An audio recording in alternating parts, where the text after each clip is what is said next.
বেশ কিছুদিন আগে নার্সারি থেকে এই বোগনভিলিয়াটিকে এনেছিলাম।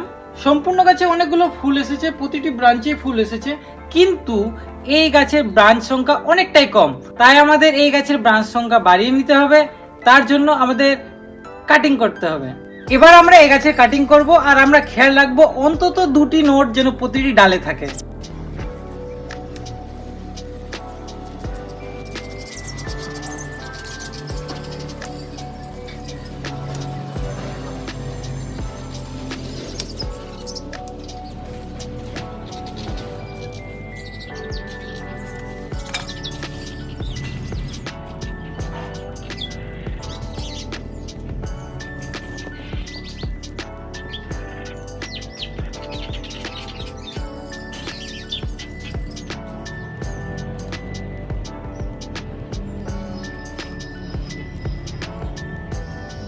এবার আমরা প্রতিটি কাটিং অংশে এজ এ পেস্টিসাইড হলুদ গুঁড়ো লাগিয়ে নেব।